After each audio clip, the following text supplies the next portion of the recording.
How does a normal person become a Buddha, an enlightened one, a fully awakened, wise, and compassionate being, someone who has realized the true meaning of life? This is the central question of Buddhism. In his first teaching after the Enlightenment, the Buddha presented the world with his basic answer, the foundation of his 45 years of teaching. He gave his insight in the framework of what he called the Four Noble Truths.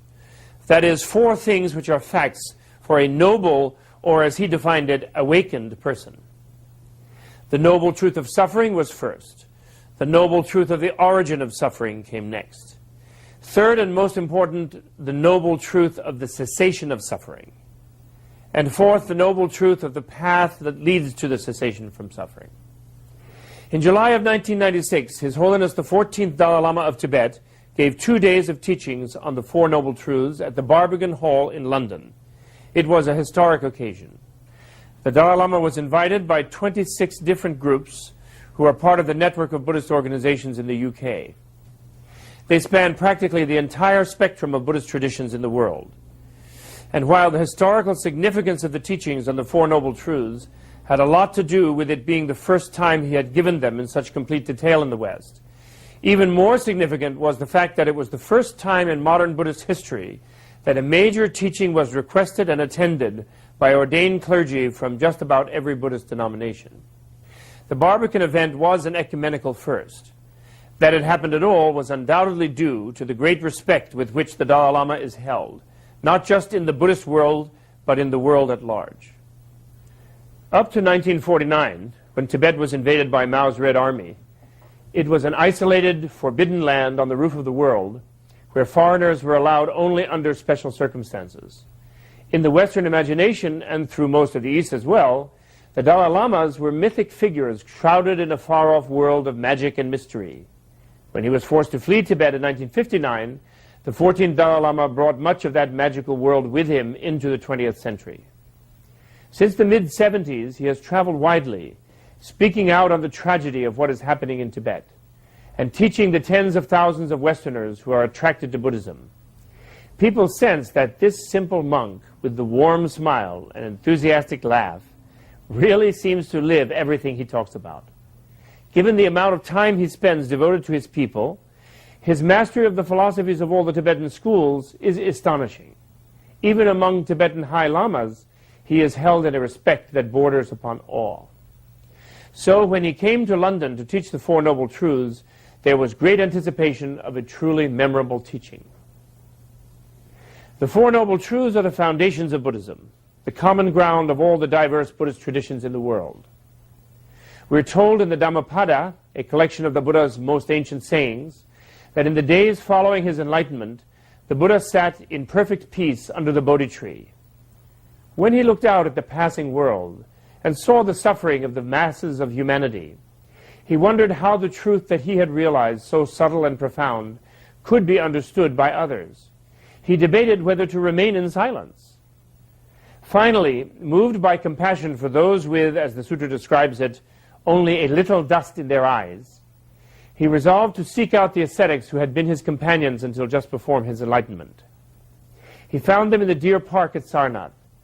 There he first turned the wheel of Dharma with the teachings on the Four Noble Truths. By the end of the teaching, all 5 had realized enlightenment. The Four Noble Truths are often misunderstood as delivering a pessimistic message that suffering is inevitable. The precise opposite is the case. The major announcement of the truths is that suffering can be overcome. Buddha's unprecedented discovery was that freedom is possible. As he put it, the door to nirvana is open. The fact of nirvana is the third noble truth. Thus, the first noble truth is only the diagnosis of the problems of the unenlightened. The unenlightened do not know that their normal state is suffering compared to nirvana, why that is so, and that there is a complete cure and how it works. The Four Truths help us to understand these things one by one. As the Dalai Lama says, one must recognize the illness of suffering before one can attempt to cure. Recognizing the cause, one realizes that there is a cure, and then one can aspire to gain freedom from suffering.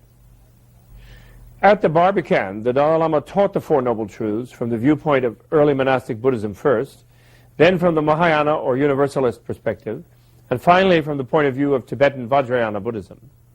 According to His Holiness, all these schools teach ways to understand the true nature of reality. Of these, most agree that the Middle Path Consequence School, you'll hear it referred to by its Sanskrit name of Madhyamaka Prasangika, is the most advanced and scientifically precise. It was developed from the teachings of the 2nd century Indian Buddhist sage Nagarjuna by his most influential follower, the 7th century sage Chandrakirti. Madhyamaka Prasangika philosophers observe and explore physical and mental things and conclude that nothing exists absolutely, independently in isolation, but all things exist only relatively, depending on their causes and conditions. For example, this table here seems to possess an intrinsic tableness, an identity belonging to a class of objects of a certain form that perform a certain function. But obviously it didn't just materialize as a table from that seemingly intrinsic tableness. Before it was a table, it was lumber. And before it was lumber, it was a tree. Its tableness is a result of causes that other causes can remove.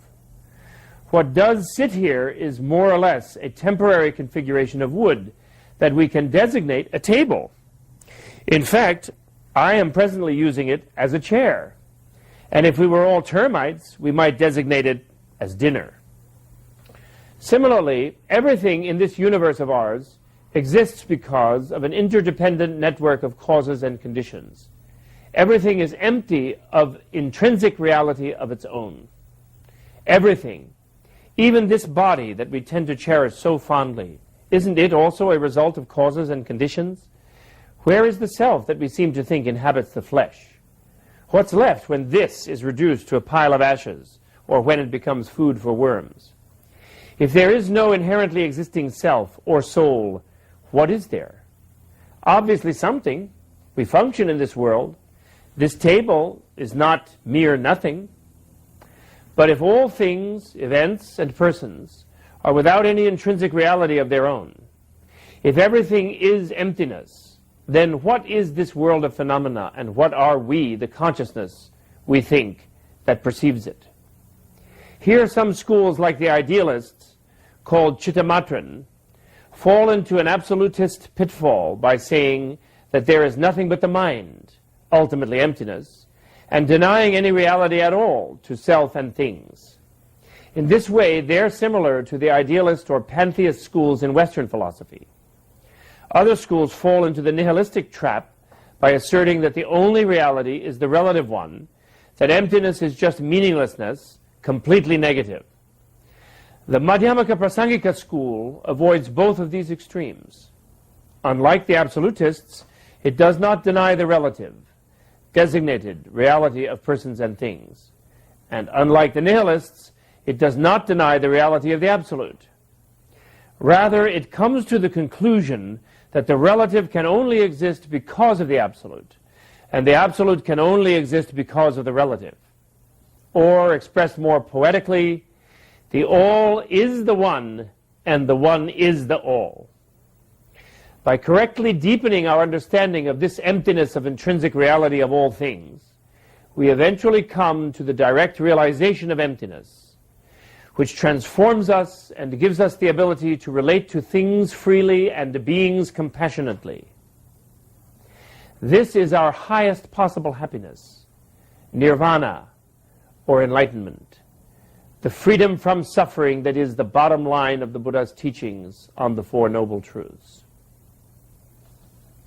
According to the magnificent Play Sutra, when he was enlightened, the Buddha first said, profound, peaceful, unfabricated, translucent, uncreated.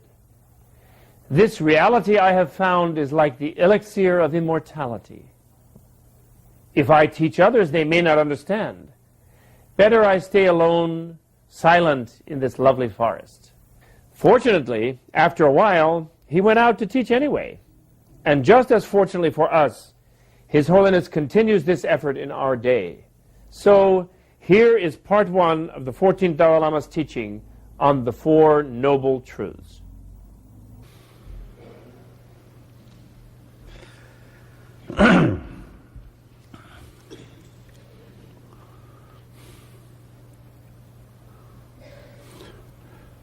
Brothers and sisters,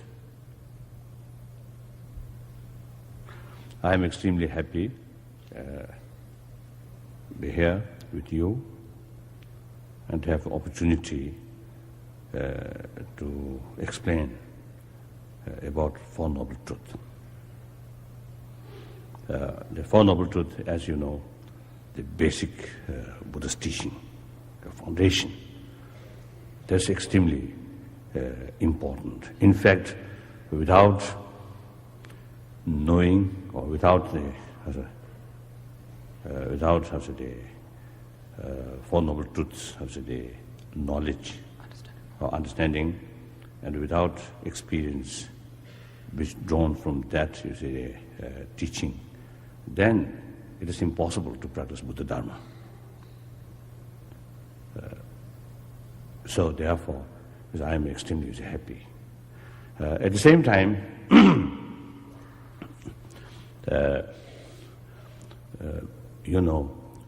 my belief that various different major world religions also have the great potential to serve humanity. That means, to produce good human being, nice human being. Good and nice does not mean nice face or good face. Nice and good means nice heart, good heart, more compassionate heart. So all the religions, all the major religions, they have that kind of potential. That's quite clear. So therefore, usually, as I always telling the people, it is better to follow one's own traditional religions. And then those people who really feel your existing religion is something not very effective, and I think even more some truly radical atheist. Then somehow Buddhist way of explanation sometimes may have some attraction. Then to such people, I think all right. At least, I think generally speaking, it is better to have some kind of religious training rather than a radical or extreme atheist. Those individuals who feel really, truly, some Buddhist way of approach, Buddhist as a training of mind, is some attraction, then in that case also, it's very important to think more carefully. And once you really felt that Buddhist approach is something really suitable to oneself, then it is individual right to adopt Buddhism as a personal religion. So this I want to say at the beginning, because when they actually use explanation about this Four Noble Truths, then of course they say, I have to say, the Buddhist way is best. I have to say.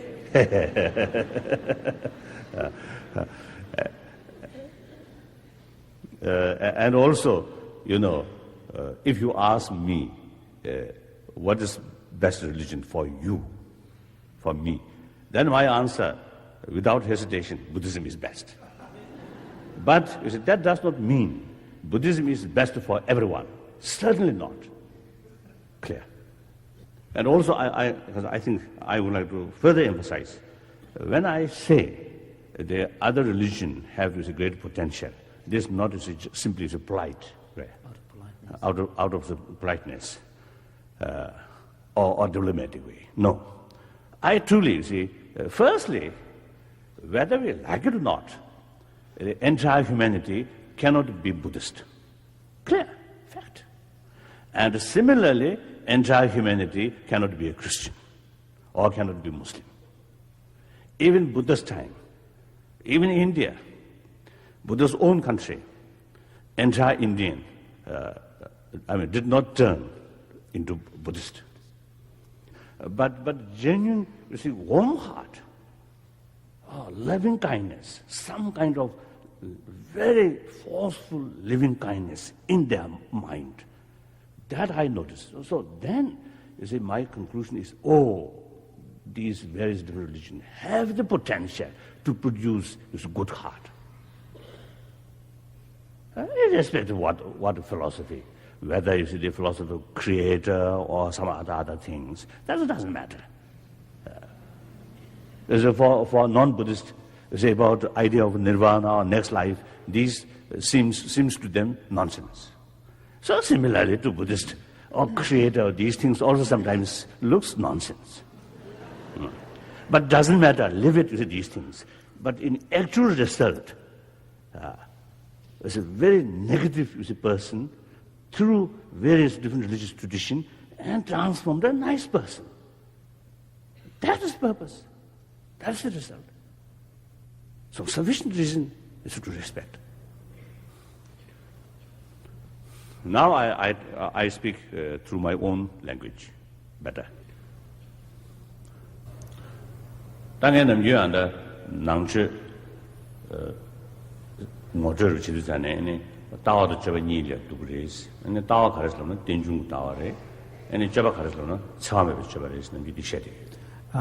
Whenever I have been given the opportunity to introduce Buddhism, I always make it a point to explain Buddhism in terms of two principles. One is development of a philosophical viewpoint based on the understanding of or appreciation of interdependent nature of reality. And then the second principle is the principle of non-violence, which is the actual action of a Buddhist practitioner and deriving from that view of interdependent nature of reality. 저번 처음에 봤을 때 아들이야, 아니, 저블라 샹 판다. 계시 판다 못나 never much is that. So the meaning of non-harming or non-violent behavior or action or conduct is that if possible, one should help others, and if not, at least one should refrain from harming others. That is the essence of the principle of non-violence, non-violent action. 세상에다 수저대 가는 남주다 최게 타는 말 샤베이는 짬도도 샘지 세대야 돼. 샘지 세대야 되기 샹라 판다야. 샹두 쿠르티네 샹라 판다야 지요래. 짬주 아니 시간다 짬도다 자체부샤데 내다 짬주 예배 젠데기 지금 밑에부터 가르치려나 랜드기 미주분 나는 고요래. 다들 샹라 참으시거든. never miss it. So from a technical sort of to explain these principles in the technical Buddhist language, then you can appreciate that in terms of what in Buddhism is called as taking refuge in the three jewels, Triratna, and what is known as the generation of the altruistic mind or enhancement of one's good heart. As it is very evident that the idea of or the practice of generation of the mind entails committing oneself in an activities that are aimed primarily at helping others. And whereas the practice of taking refuge in the three jewels lays the foundation for the individual practitioner to sort of live a way of life within an ethically disciplined lifestyle, which avoids engaging in actions that are harmful to others, thus by living according to the laws of karma or laws of causality. So today in the semji nyamne yabujonlia gamdru nyamne mena semji nyamne yamare. So therefore, unless the individual practitioner has a good foundational experience or practice of taking refuge in the three jewels, it is not possible to have a high level of realization of bodhicitta or generation of the altruistic mind. Today in this anne, that jamdro seadi, any number in the men, some the jamdro shape. Therefore, from the Buddhist point of view, the demarcation or the line that distinguishes between a practicing Buddhist and a practicing Buddhist and someone who is not a Buddhist is made on the basis of whether or not the individual has taken refuge in the three jewels. Jamdro seadi, music zani, jamdro tambalami saru, jamdro shivini, injimiji, tissue pension, and is in Navachavi was what they get married. Because some Nalolia, oh, Buddha Dharma Sangha, Ongonet and the Jebjiresha, somebody, Sam Nalolia, Jeshikutuna, and Navachavi. Some Nalo, Condina, something, not what about Peter. So, when we talk about taking refuge in the three jewels, we should not have the notion that it involves a ceremony where you take the refuge from a master or something like that, and simply by participating in such a ceremony, you become a Buddhist. That's not the point. The point is, if even without a master, if you, as a result of your own reflection, become fully convinced in the validity of the Buddha, Dharma, and Sangha as the true ultimate object of refuge, and then entrust your spiritual well-being in these objects of refuge. And that's the point when you become a Buddhist. You have taken refuge in the three jewels. Whereas if, even though you might have participated in a ceremony, but if there is any doubt in your apprehensions, in your mind about the validity of Buddha, Dharma, and Sangha as being ultimate objects of refuge, that very suspicion or doubt sort of rules you out from being a practicing Buddhist. That today in this anne, Buddha Dharma Sangha said shape. Therefore, for a practicing Buddhist, it is important to understand who these objects of refuge are, or what these objects of refuge are: the Buddha, Dharma, and Sangha. Buddha said, Mijik Shidavachi Kanlia, and that Shakyamuni Buddha, the Jalia Kutam, any Javaze, any Yangalan, that the Kansa Jig Chanlia, quite memory. Buddha's lived to talk away your money, that she. So when we speak about Buddha, Dharma, and Sangha, and when we speak particularly about Buddha, we should not confine our understanding of the term Buddha only to the historical person who came to India, who taught a certain spiritual way of life and so on. Rather, our understanding of the concept of Buddhahood should be based on levels of consciousness or levels of spiritual realization. So it is a spiritual state of being that has to be understood. So therefore, we can, in Buddhist scriptures, we can speak about past Buddhas, Buddhas of the past, Buddhas of the present, and Buddhas of the future.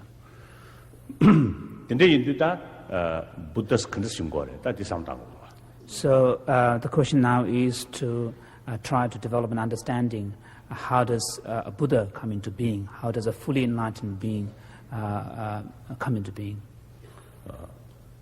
Da Buddha says, Yong the Mayon, see the Messiadi, Chokunjo, Tanda, Tori, Chokunjo says, Yana, Kindukunjo Yungiari, Kindukunjo says, Yana, the Panjamunju of Panyaji Yunguyana, Panjal Henki Sabins of Panyaji Yunguri, Diomayina, and a Dajamba Yunguri, Sangye Yunguri.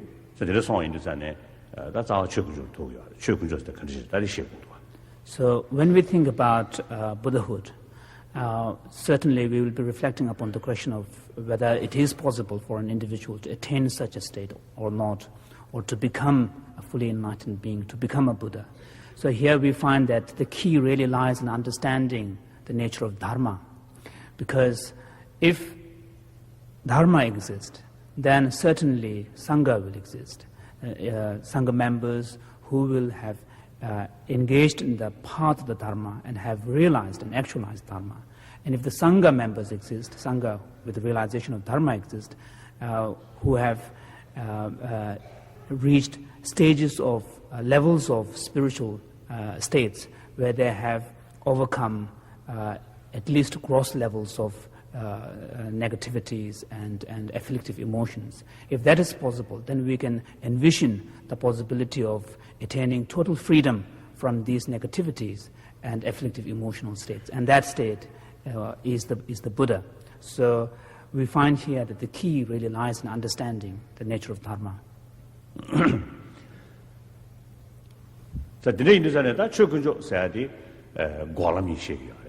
So when we talk about the Dharma jewel, then here, of course, we are talking about the two dimensions or the two aspects of the Dharma.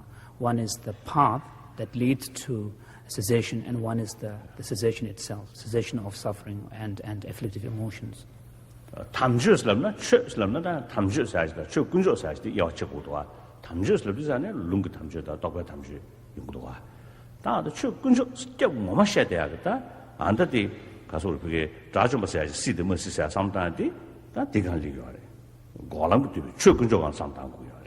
So when we are talking about Dharma here, I think one has to be able to make a distinction between the usage of Dharma as a kind of a generic term, which covers also the scriptural Dharma as well.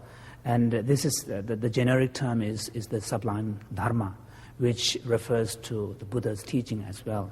Whereas when sort of the Buddha's teaching and the realizations that are based on the practice of this scriptural Dharma. But whereas when we are talking about Dharma within the context of the three jewels, we are talking about the Dharma jewel here.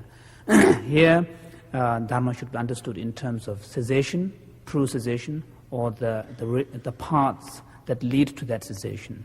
Because it is only on the basis of understanding the true cessation and the path leading to that cessation, then we can have some concept of arhatship or state of liberation.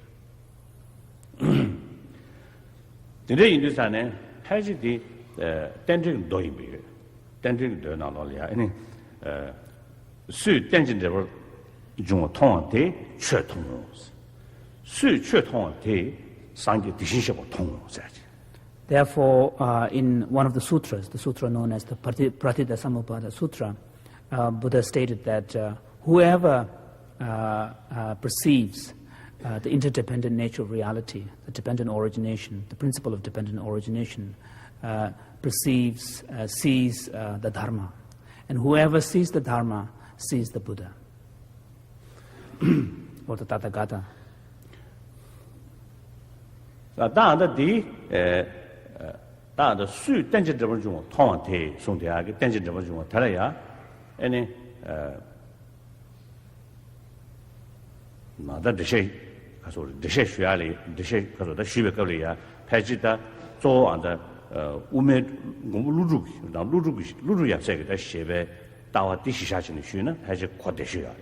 So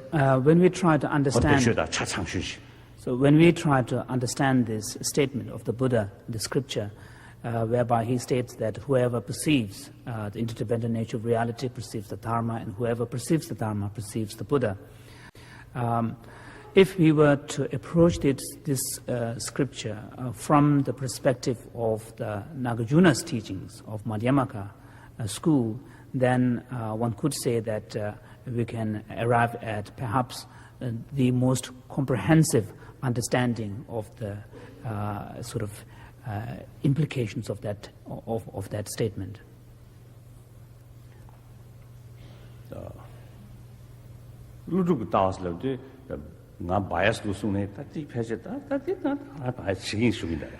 So when it comes to talking about the philosophical viewpoints of Nagarjuna, even if people were to criticize me that I'm perhaps biased towards it, I would certainly accept that criticism.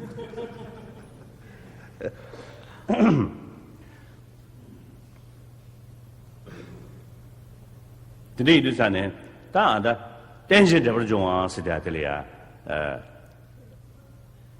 da petit sa digi temp sa che sumupan sa jongwa che da tension debar jongwa da di tension debar jongwa sida digi nyala tumun ko de kareslamna gyuda kyen la tene gyuda kyen sam la tene jongwa chen da gyujing ten chi. So when we try to understand this fundamental Buddhist philosophical principle of pratitha samuppada, dependent origination, the understanding of this principle that is common to all Buddhist schools is in terms of causal dependence.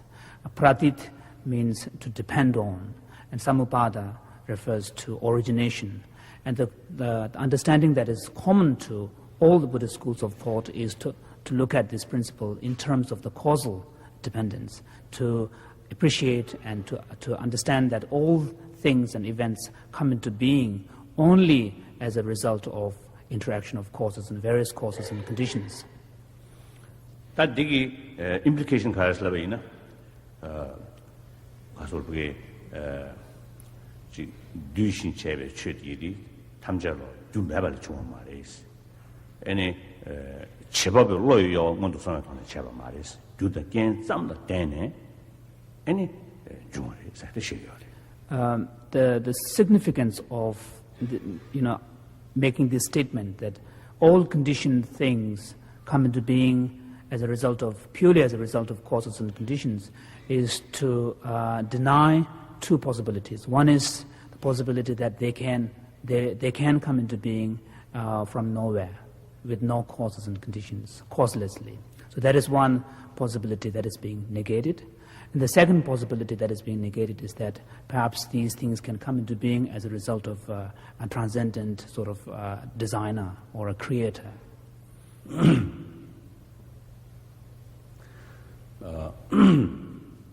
다데네 tenjung thanda nibat chikdi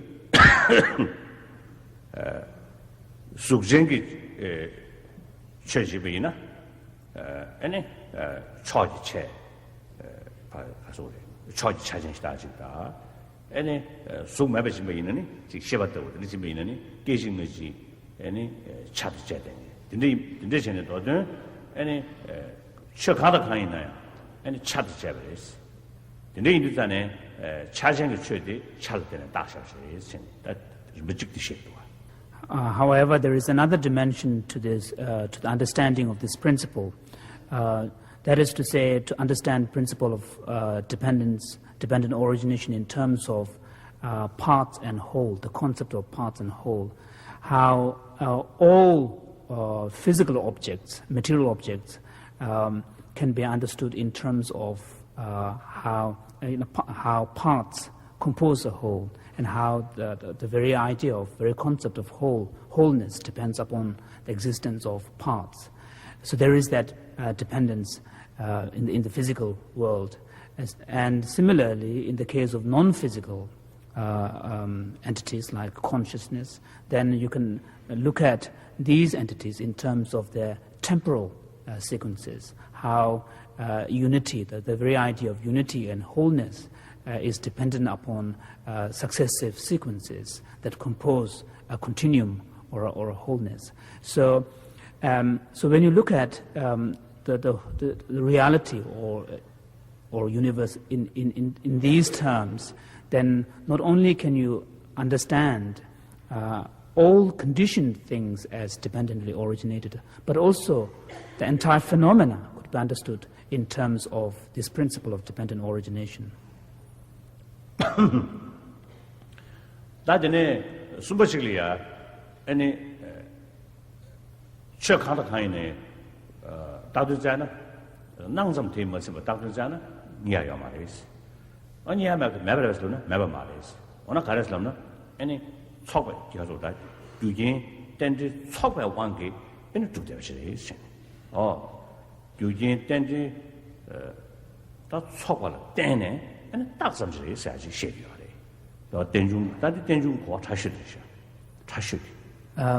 And then there is a further dimension to the meaning of this principle of dependent origination, which is to say that all things and events, in fact everything, comes into being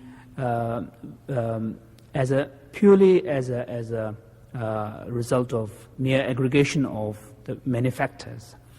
And whereas when you analyze other factors,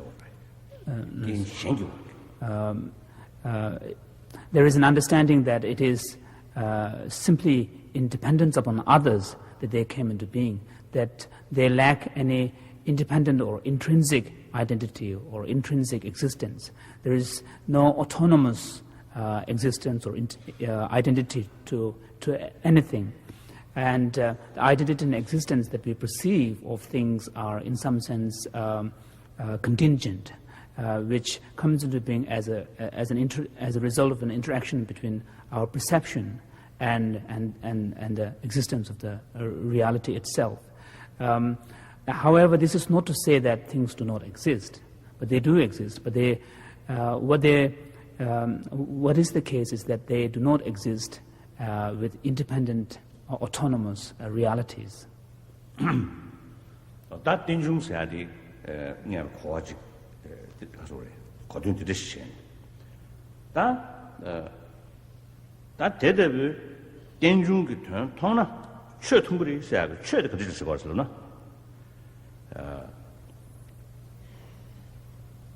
That church, Mangu Shaman or something, Mangu Juman or something.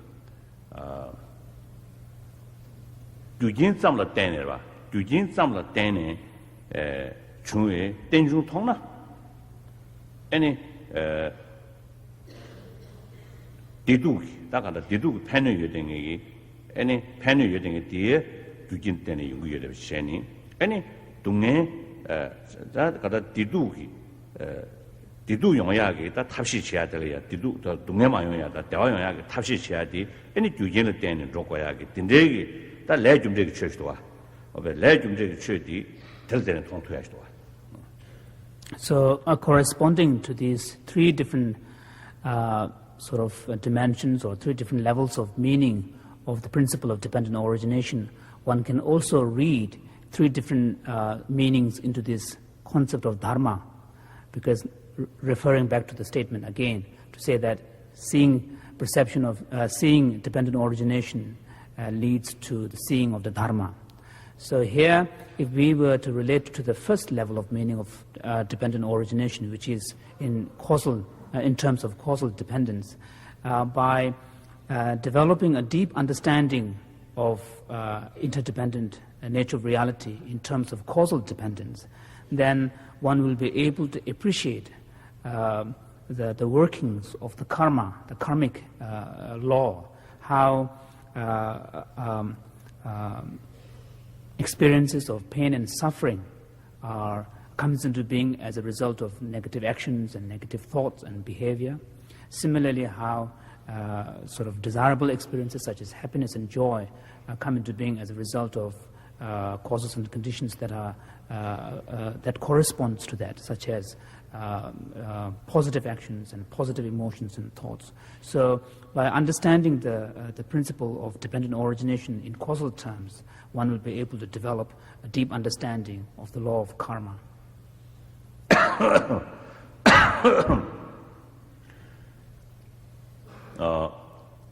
다가는 신기 다 유진 잠을 때네 중에 땡중기 내루 직 통연도 전에 왔다 가서 우리 지나간 거고 다시 지나간 거고 탐자로 안다 유진 잠기 교월 때네 아니 교월 나서 요게 돼 봐. 다디지 코살리티 쉐이도 왔다. 로 코살리티. 다지 이네 가서 우리 규된 제비 땡지기 남샤 데이터네 제다 민주베 동네들아 대베디기디 다 균제기 침 대원이란 거든지 세브차. So once you develop a deep understanding of the principle of dependent origination in terms of causal dependence, what it does is it gives you a fundamental insight into the nature of reality that everything that we perceive and that we experience come into being as a result of interaction, aggregation of causes and conditions. And you develop a fundamental perspective towards your own inner experiences and also towards the world at large, to see everything in terms of this causal principle. And once you have developed that kind of philosophical outlook, then you will be also able to locate or situate your understanding of karma within that principle, because the operation of the karmic sort of laws or karma is in some sense an instance of this overall general causal principle. That the name, then a tagway, Tinjung, that Chashel, then a tagwam, Kadada, Miguan tagway, that Tinjung, Kwa, delay you do, any Tinjung, Kwa, Diton, Jayona, Dambar Naya, Dambar Modrube, none of in shame. Similarly, when you have developed a deep understanding of the two other levels of understanding of dependent origination, these are understanding in terms of sort of dependence on parts and whole, and also dependence of the sort of interdependence between perception and existence, then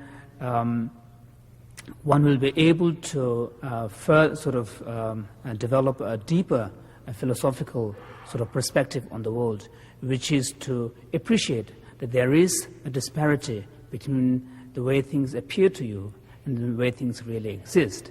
That what appears to you as some kind of intrinsic, autonomous, objective reality out there does not really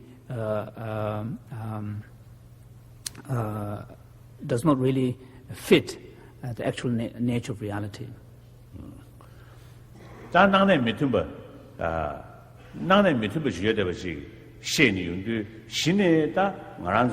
Emotion nalolia. Any Kasurbe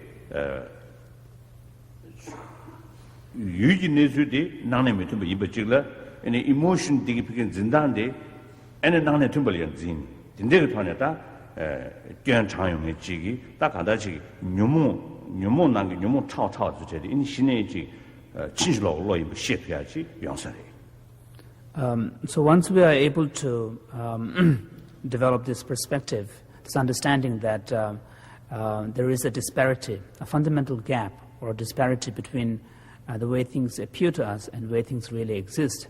Once you appreciate that gap between appearance and reality, then you will gain a sort of a certain insight into the workings of your own emotion and your reactive sort of emotion towards events and objects. You will gain an insight that underlying our strong emotional responses or reactions to situations or events, we see that there is an assumption of some kind of independently existing kind of abiding object, some kind of objective reality out there. So the negative any Loy Kasurbe Lochirava Gashegi, any Pigeta Shenyu Medeva. Shenyu Medeva. Shenyu Medeva Shetia Chikshe. Charging name at the Tenetapa in the Quadi Tane or any Moni to be Tone. And Tunilia, never does near Wina. Dini soon did to Hanera, Sujogi, that Loy Namjan, any Casota, Loy Namjan, that Daman and Alone, you know, Chicada Chinchilog, that law, Shin Session sorry, Chinchilog law. The doing Shin meeting it. Dindeg lawyer getting a chick, shit.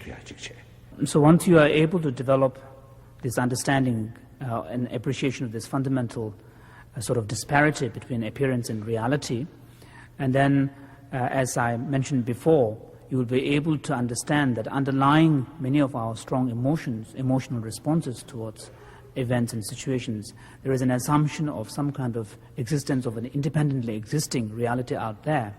And this will give you an insight into sort of various functions of the mind and the different types of conscious, sort of levels of consciousness that exist within you. And also to understand that certain types of cognitive events or mental states or emotional states, although they may seem so real and the objects appear to them so vivid, but in reality they are mere illusions. And any church in the Takba Yimba, the Koe, then a Takba Yimba Junzit Chedi, Ranshin to Tong and Koachi, Leonaji Yundu, Dongbani Sadi, Jumzen Yuding. Dongbani Yimba, Jumzen Yuding.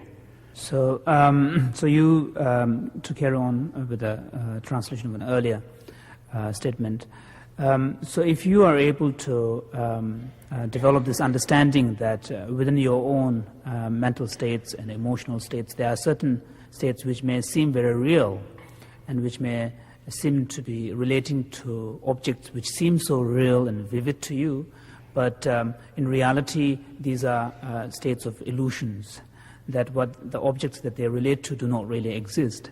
So through that way we will be able to gain an insight into what in technical Buddhist language is called the origin of suffering.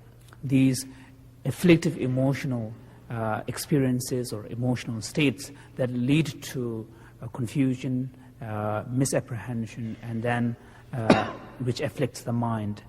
And when this is combined with the understanding of this interdependent nature of reality at the most subtlest level, then we will also gain insight into what in technical Buddhist language is called the empty nature of reality, the emptiness of all things and events, how each and every object and events lack an intrinsic or independent reality, that they come into being only purely as a result of aggregation of many factors, that they do not possess existence or identity that is independent or autonomous. So once you gain insight into that emptiness, then of course you will be also able to understand that any apprehensions that conceive reality in the contrary way, that things exist intrinsically, that things exist independently, then you will know that these apprehensions are misapprehensions. These are misconceptions pertaining to the nature of reality. And then you will also realize that they have no valid grounding either in reality nor in your own valid experiences. Whereas the empty nature of reality has a valid grounding both in reason and also in your own experience. Through that way, you will be able to understand, appreciate the possibility of arriving at a state of knowledge where you can conceive the possibility of eliminating that misapprehension completely, and that is the state of cessation. So the point is that by developing a deep, profound understanding of the principle of dependent origination, you can understand both the truth about the origin of suffering and also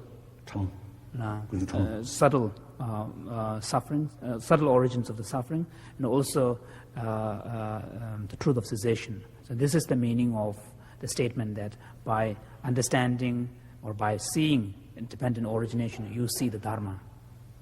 So through this way, you can see the truth of the cessation and the path that leads to that cessation.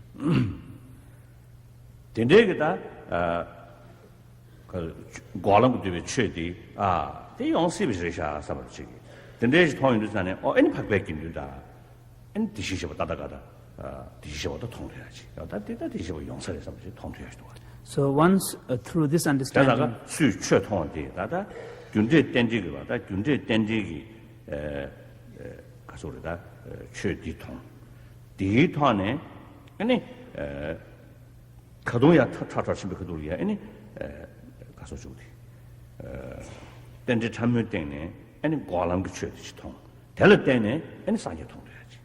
So once you understand the truth about the path and also the cessation that the paths lead to, then of course then you will be able to conceive the possibility of Sangha members who would have realized and actualized these states, and also Buddhas who would have perfected in these states and these experiences. So this is to sum up, this is the meaning of the Buddha's statement, that by understanding the principles of dependent origination in causal terms, in terms of causal dependence, you understand the law of the karma, the causal principles that operates fundamentally in reality.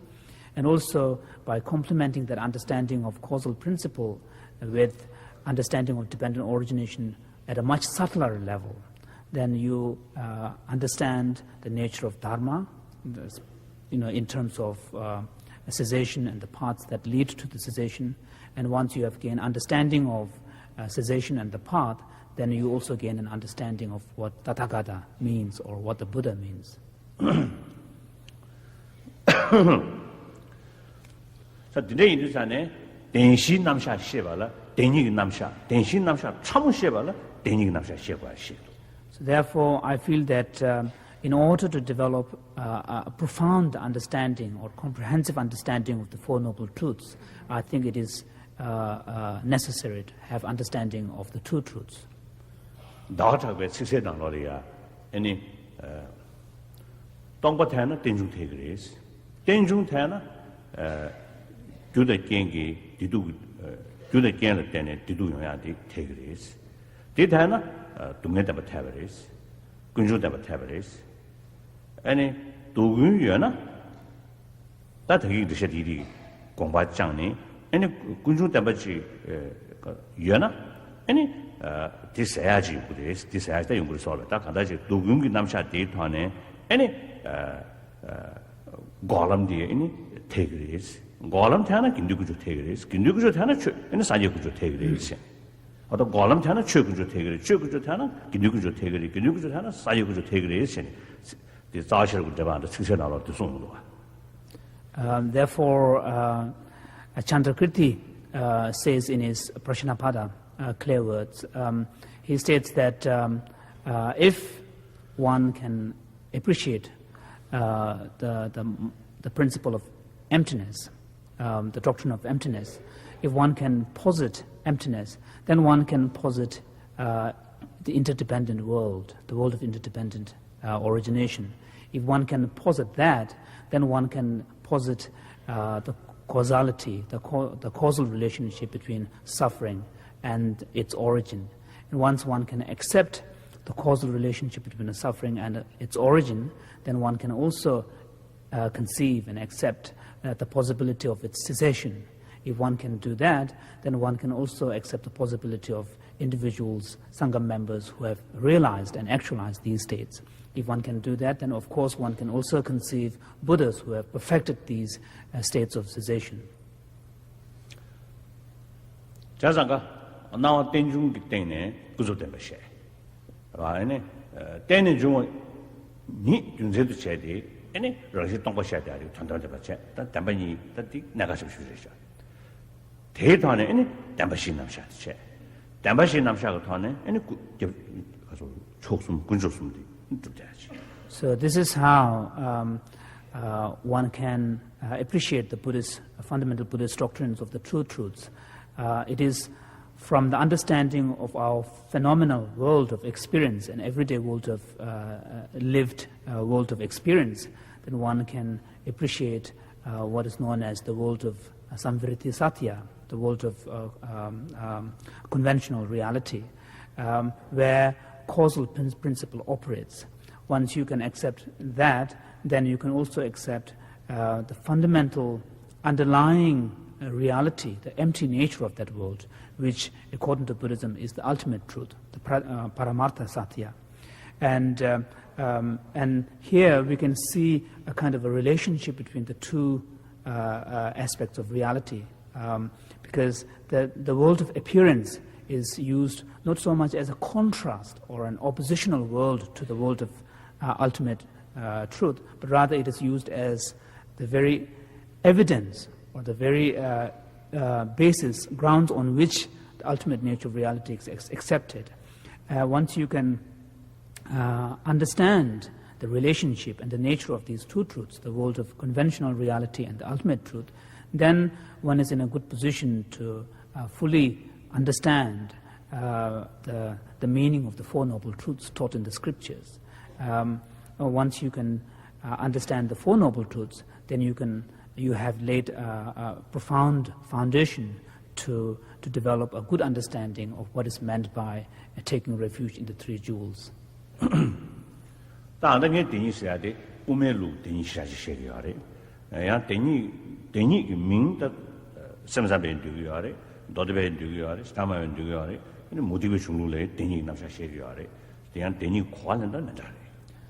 when I speak about two truths, you must keep in mind that I'm speaking from the perspectives of the Madhyamaka school, the middle way school of Buddhism. Of course, the very term two truths is used. It's not something that is confined to this school alone. You can find the concept of two truths in other Buddhist schools of thought, such as Vaibhashika, Swatrantika, and Chittamatra as well. And also we can find this concept of two truths in non-Buddhist philosophical schools as well.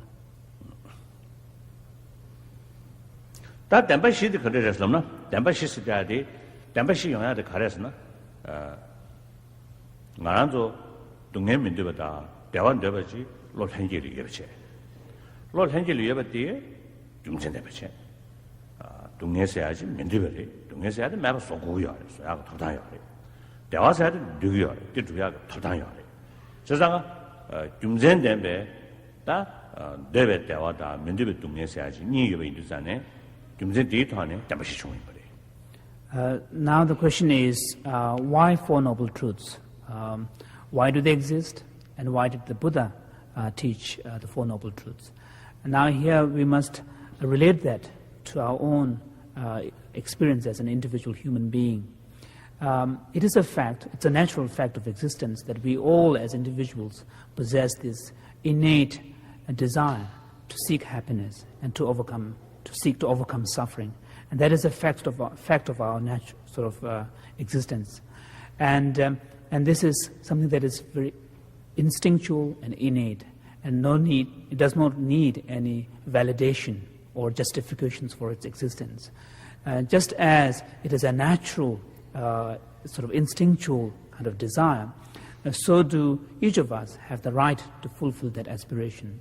Of course, suffering is something everybody wishes to avoid, and we also have the right to try to overcome that suffering.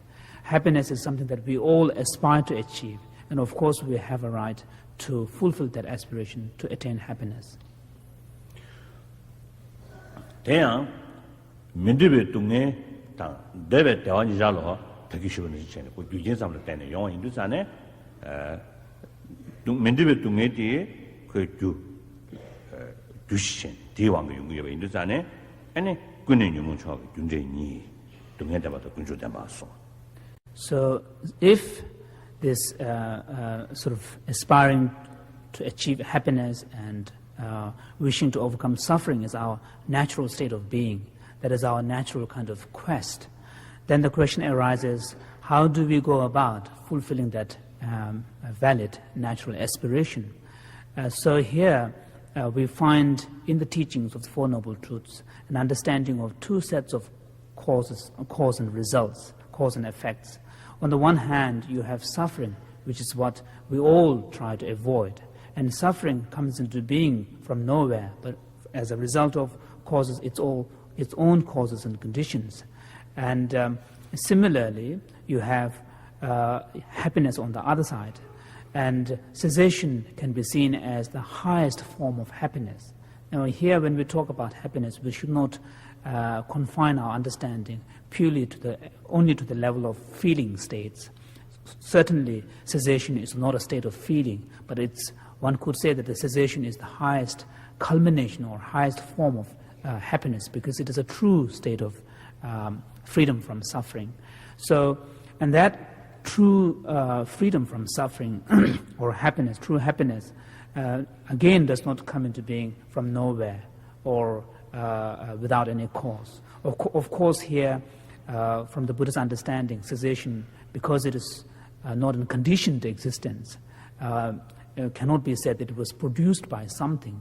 But of course, actualization or attainment of that cessation depends on the path. It depends on an individual's effort. It does not come. You cannot attain cessation without making an effort. So one could say that the path that leads to the cessation is the cause that leads to the cessation. So within the teachings on the Four Noble Truths, what we find are two sets of cause and effects, which are all aimed at enabling the individual to fulfill this fundamental aspiration to be happy and to overcome suffering.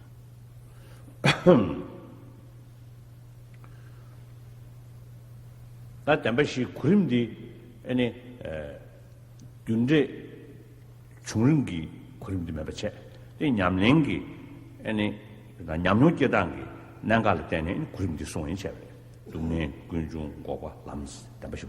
And then the question could be asked, if, of course, if that's the reason why Four Noble Truths are taught, then one could ask about why there is this specific sequence, why the Four Noble Truths are taught in a particular order, why suffering first and its origin afterwards. So here we should understand that these order has nothing to do with where things come into being in reality, but rather it has more to do with how an individual can go about in practicing the Buddhist path and attaining realizations based on that practice, and that has to do with the order of the Four Noble Truths. 잠바고도 안다 유라면 나로리야 내는 시자 내지균이 방자라 대내 도서 맨날 담바 차와 따르스 아니 동의주도 된거보다 디신람 아니 시자 방자 리고셔시 잡어셔시 담바 차스 송니 다 빼나 아주 내기 나게 동의를 뺏고네 아니 도마 내 너기여버디 그냥 시고레스 봐 내 너기여버디 시베이나 다 신의 내들 민주별로 게임이잖아요 any natty do can't any chungdua, the Julia, that's gender. Maitreya states in his Uttara Tantra, a Sublime Continuum, which is a text, he states that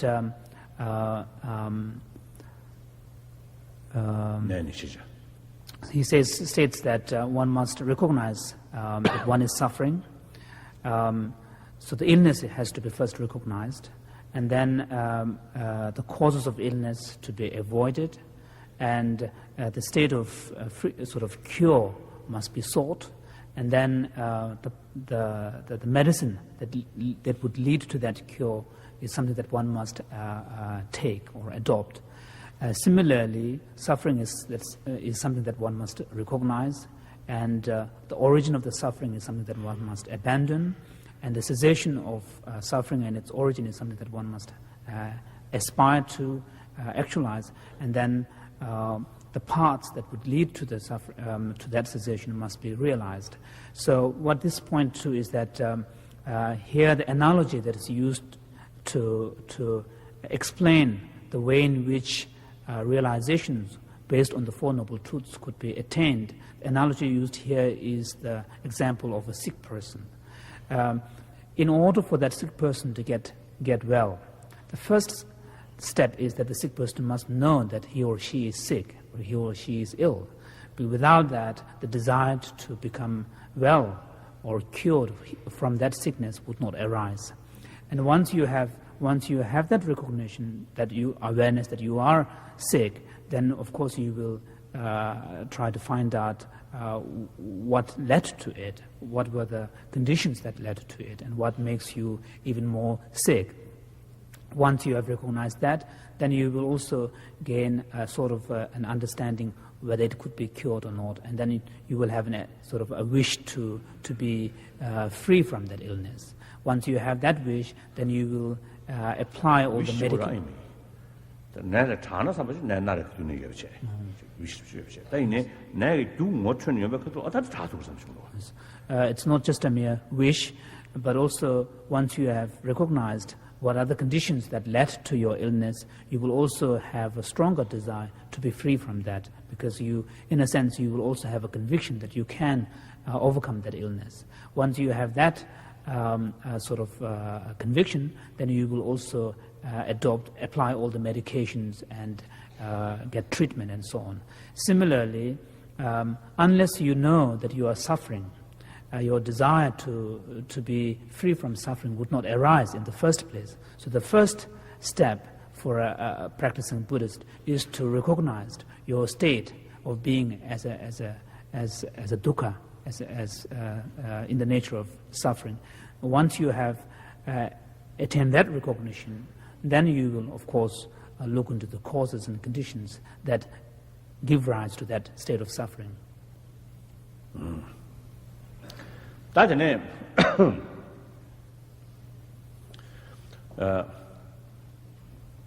자든데 인도 동네에 타르에 다 땐도 대화지 그게 가서라 다 땐도 대화 대당 대두지 다 탑람지 예바 있는 사네 아니 수족이 민두비 동네 삼야디 다 중생된 말이에요. It's very important to understand the context of the Buddhist emphasis on developing this profound recognition of being in the state of suffering or dukkha. Otherwise, there is a danger of misunderstanding the Buddhist spiritual kind of approach, outlook, and thinking that Buddhism demands a lot of morbid thinking. Being sort of pessimistic and thinking only about suffering. The reason why Buddha emphasized so much on developing a profound insight into the nature of suffering is because there is an alternative, there is a way out, there is a possibility of a freedom from that suffering. That's why the recognition or realization of the nature of suffering becomes very important, because the stronger or more deep your insight into the state of suffering is, the stronger the force of your aspiration to gain freedom from that would become.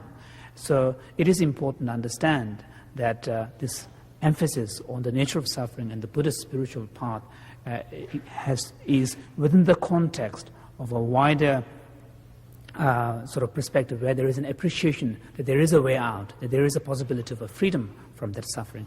Otherwise, if there is no possibility of a freedom from suffering, if there is no concept of a liberation from suffering, then it is totally pointless to spend so much time reflecting on suffering. It would be just useless.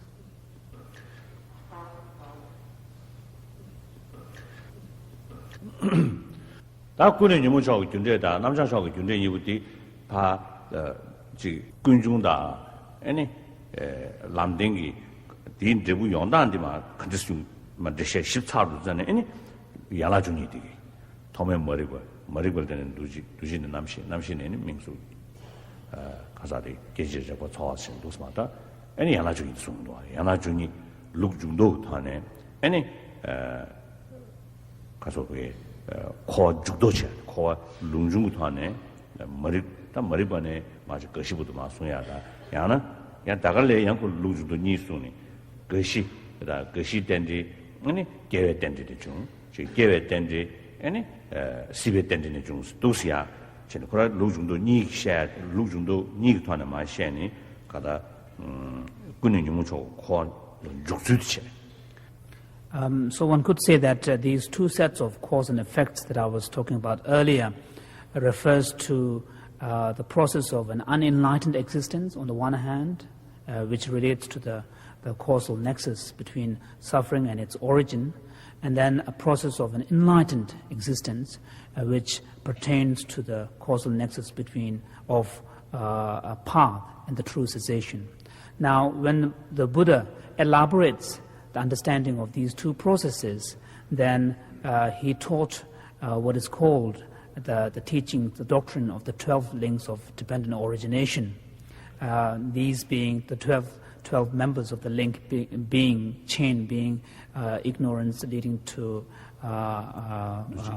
volition, and then that leading to consciousness and so on.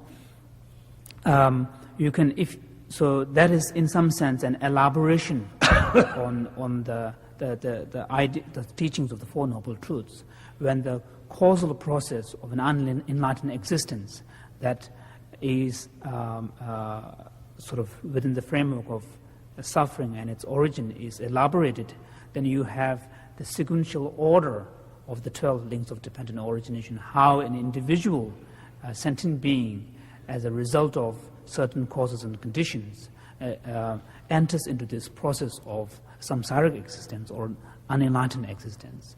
Whereas that very individual, as a result of certain practices, can engage in a reversal process of that order, which pertains to the processes that lead to enlightenment. And here, then the 12 cycles, instead of rotating in a sort of a sequential way, their sequences are reversed, and that leads to the true cessation. For example, like if you seize the continuum of ignorance, then of course the continuum of the volitional actions will be seized. If that is seized, then the consciousness that serves as the kind of duje.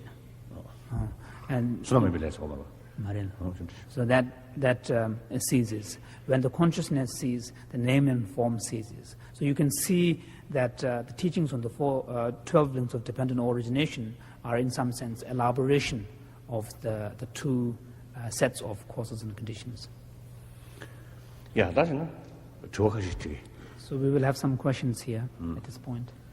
Written questions. So perhaps in the next sessions, if the questions could be in a written form, it would be more convenient.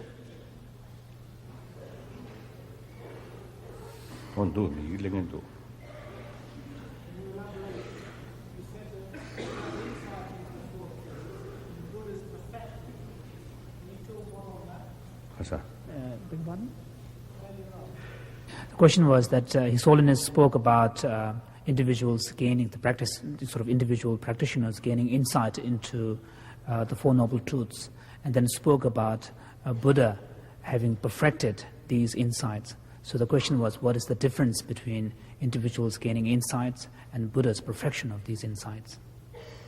Is that the question?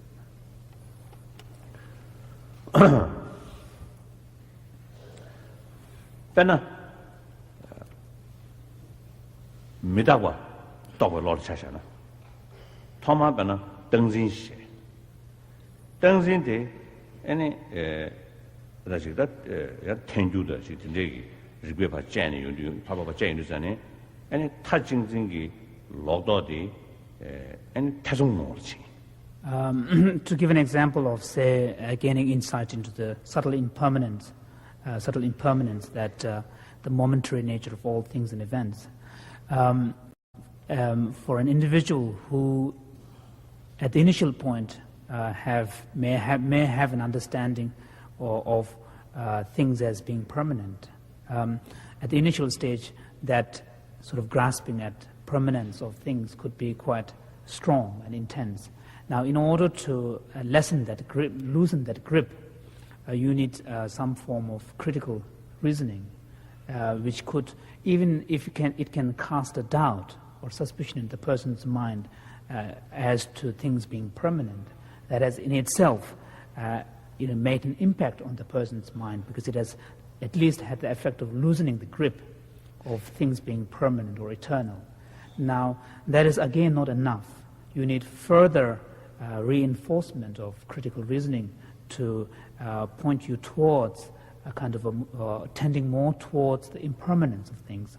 Even that is not enough. You need a further conviction, and that can be gained through, again, constant reflection And that can lead to what is known as the inferential understanding or intellectual understanding of impermanence. And that, again, is not enough in order to have a strong impact on your behavior.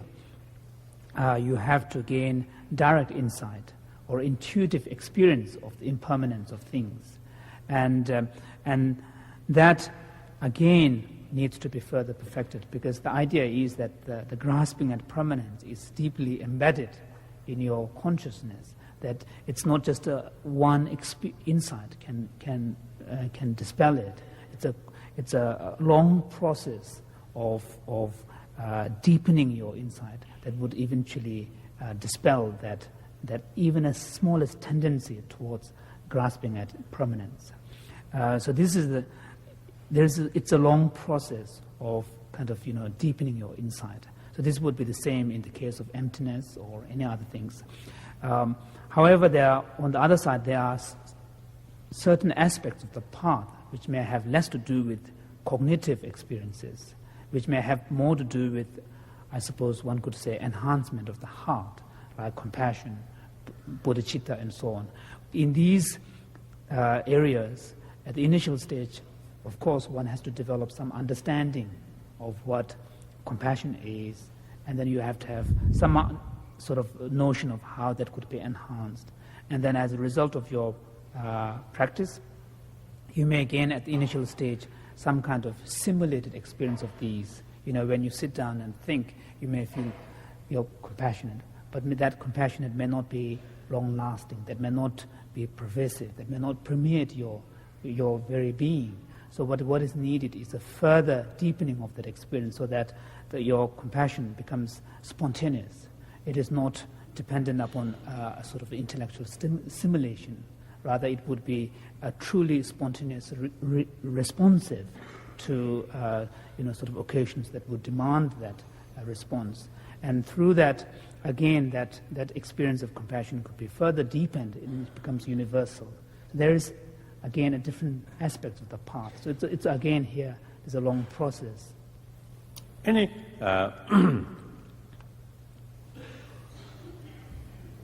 다 탑시야 탑시 똑바지자로 다 무튼다 야게르알이야 아니 베나 메다보 무슨 통행의 로직 베나 다미 무슨 통행의 로직 무튼이 야게르알 탑기 야 로시고야 탑기 도리도 제대야 땜부 차야다 야 디베 느베 탐미를 패야냐 싫어부 좋아제 탑신이부터 송지체니 독스적으로. So these two aspects of the path are known as, in the technical Buddhist language, the method aspect of the path and the insight or the wisdom aspect of the path. And these two must go hand in hand. These two must be combined, because in order for the insights to be enhanced and deepened, you need the complementing factors from this method aspect, such as compassion and bodhicitta and so on. Similarly, in order to enhance and deepen your realization of compassion and bodhicitta, you need, and also in order to strengthen them, you need the factor of wisdom, the insight, which would sort of, ground them, which would sort of enhance them. So you need, therefore, a sort of an approach where there is a combination or the union of method and wisdom. 다야 델레이 캠에로 가수래 베나 메다고 또고 로티기 그 견다르 등징으로 들어왔다 베나 메다고 통에 베나 메다고 무슨 통인지잖아요 다 디간다 등징으로 로티 매바 차버리디 이네 아다 등징으로 로티 저기 야고 가수래 메다고 또고 로티 베 가수래 베 지 고바타미로 패야리야 더동 등징으로 들어간 느낌이 들어다. So similarly, in the case of, say, insight into impermanence, although that very insight would enable the individual to overcome graspings at permanence, but that does not mean to say that that path alone would lead to total liberation, because there are many other fetters of mind that constricts the mind, such as grasping at... liberation no. 메다보 통에 로 코라 그냥 가서 다시 고바타민을 알아? that insight into impermanence and deepening that alone is not enough even to perfect that insight, you need further complementary factors, because there are other factors within your mind. It's not just permanence, grasping at permanence, but also grasping at independent objective reality of things, grasping at abiding principles, or grasping at intrinsic reality. So these need to be counteracted through, again, developing insight into emptiness. So what you see here is a very complex process of progression of an individual's level of consciousness through spiritual processes towards perfection. Your Holiness, is there a difference between thought and action relating to cause and effect? That is to say, can a thought cause an action and vice versa? Peji, 맞아, 내 실전에 선배래가 상당으로 선배래 상담이나 사무랑 군우랑 가는 거, 군우 소리다. Of course, when we talk about the Buddhist concept of karma or karmic action, it is not confined to the bodily action alone. It also embraces the mental acts or emotional acts, if one could say. For example, when we talk about acts of covetousness or harmful intention, and these need not necessarily manifest in behavior, one can have the full action of these thoughts without being expressed in action at all. So one can see a completion of these acts even at the level of mind or thought. Your Holiness, it is a well-known fact that you are a very busy person with many demands on your time. Could you advise a lay person with home, family and work demands how to develop a systematic schedule or pattern of practice? Systematic pattern. The routine.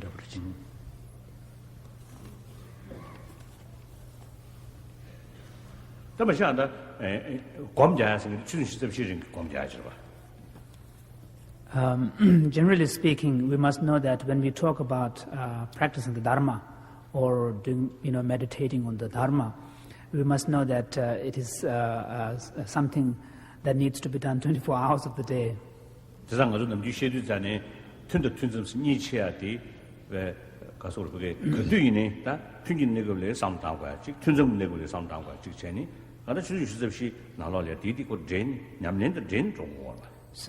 that's why in the traditional Buddhist explanation we make a distinction between actual meditation sessions and post-meditational periods. The idea being that both while you are in the meditative session and also when you are out of it, you should be fully within the realm of practice.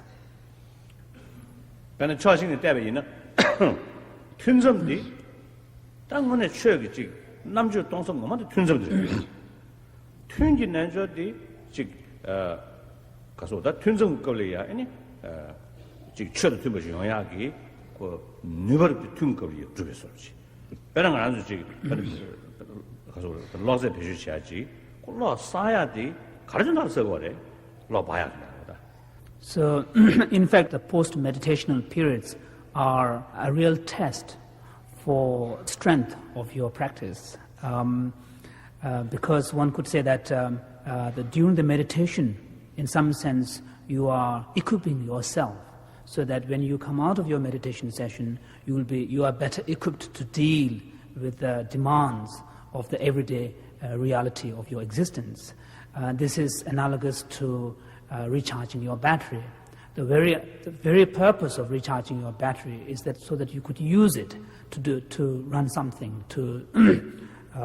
So similarly, once you have equipped yourself in your meditation through sort of whatever practices that you engage in, as a human being, you can't avoid the daily routines of your existence, be it interacting with others or all the everyday realities of your existence. These are something that, as human beings, you cannot avoid. And it is during these periods that you should be able to live according to the principles of your Dharma practice. And that is the real test. So, the need to tell it, Kora Kasore. As a lad, go to the Daz Assembly, subject Jayagi, some does matter, how shall he? The next Samstan, Daz, the Comni, and any sort of Nisha Tuchi, Korachik, Shepu, for those man. Takora, the young Kormi, Church in Rotiachi, the young Gurba. And Kebazus came much about the Church to be in the Kausar in Bazus, much about the young Tayo. So, of course, at the initial stage, as a beginner, you do need sort of periods of concentrated meditational practice so that you have a kind of at least a base from which you can begin. So this is very crucial. And then once you have established that kind of base, then of course you will be able to then adopt a way of life where your daily activities, everyday activities of your life could be at least be made to accord with the principles of the Dharma. So what it does point to is the importance of making an effort. So without effort, there is no way that we can integrate the principles of Dharma in one's life.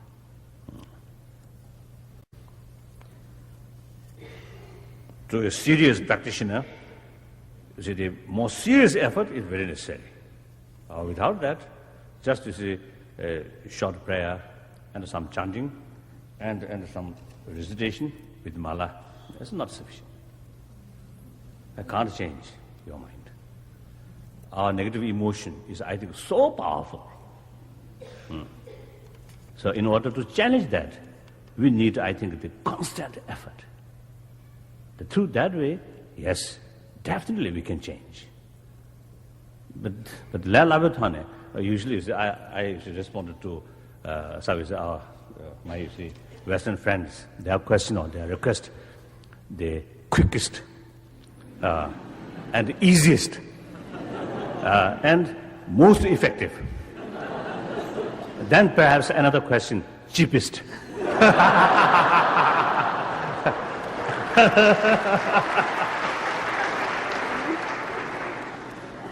So that's, I think, impossible. That's impossible.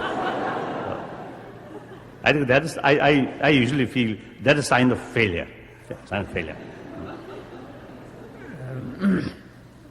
Your Holiness, what is the difference between self-realization and God-realization? Self-realization and God-realization.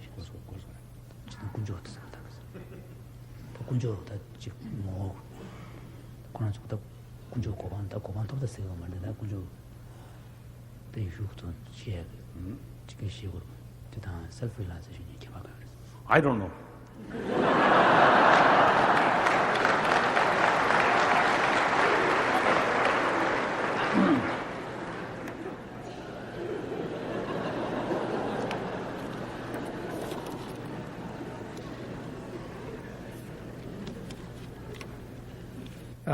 Would Your Holiness say that you are free from suffering? Military. No. Oh, certainly not. Lot of suffering. And currently some suffering here. Voice, coughing. That also a kind of suffering.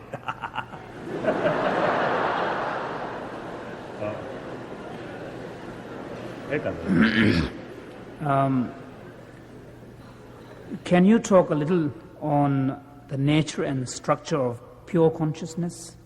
What are the properties of pure consciousness? What actually is consciousness? These topics will be covered in later sessions. Thank you. See you again.